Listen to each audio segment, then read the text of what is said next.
Hi guys, thank you for joining me with Arts View today. We are going to be doing a cultural craft project from Holland today. So one of the most common things that is associated or known about Holland or the Netherlands is their windmills. So they have a whole bunch of windmills that do all different kinds of things. They have ones that they used in the past that are super old and they look rustic, made of wood, and now they have the newer ones that are for electricity and saving energy. So there's all kinds, and we are going to be making one of the older versions. So what you're going to need is a piece of scrap paper. I'm using the color purple. You can do white, you can do whatever color you want. Their national color is also orange if you want to make an orange, very more authentic windmill. You're going to need a plastic cup. So I have a clear one, but like a red solo cup would work as well. You're going to need a pair of scissors, a pin. I have one of these, or like a push pin would work, and then you're gonna need a pencil. And then you could also use a ruler if you have one. We also have a handout on our website with a ruler that you can use for this project, or you can just eye it and just guess a little bit for this. So I am taking the corner of my paper and I'm just gonna fold it part way to make a triangle, and I want to make a square. So I am just I'm looking at it. If you're using a ruler, you can do about 4.5 inches for each side of your square and then just cut it out. So I just have my folded like a triangle, and I'm cutting the edges. So I have it, and then I'm just gonna fold it out. Here's my square. And I want to make sure that it's straight.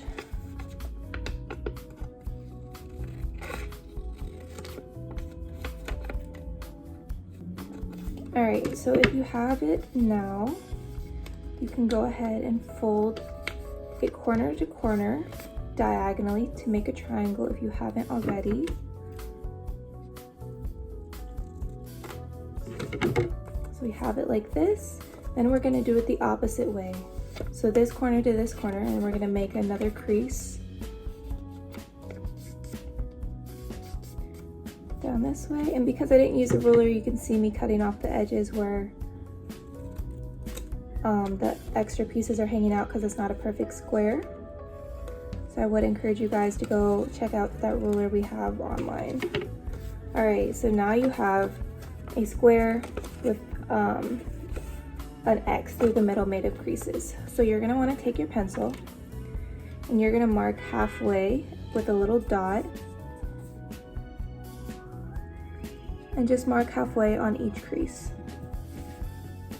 So again, you can either use your ruler, or you can just look at it about halfway. It doesn't have to be perfect. So I have 4 little dots, you can't see them, marked halfway. And now I'm gonna take my scissors and I'm gonna cut on the crease until that dot. So I'm not gonna cut all the way, but I cut and then I stop. So now it's like split in 2 right here. And I'm gonna do that on all 4 corners, cutting from the corner to the dot and stopping. All right, and now we are going to make our pinwheel. So this is what we're gonna do. You're gonna look at each. It looks like you have 4 little triangles within your square now. So you're gonna take the corner of one triangle and you're gonna fold it to the middle.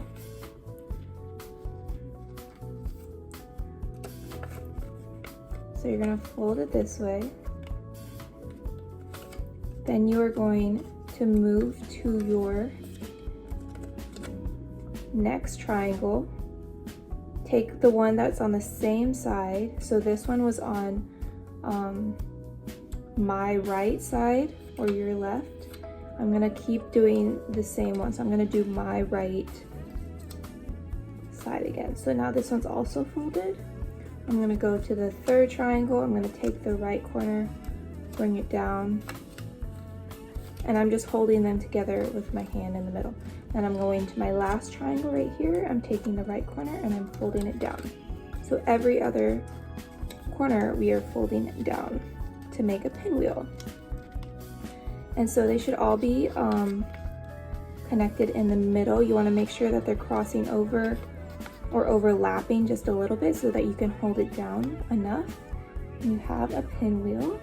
So now is when you can take your pin and your cup,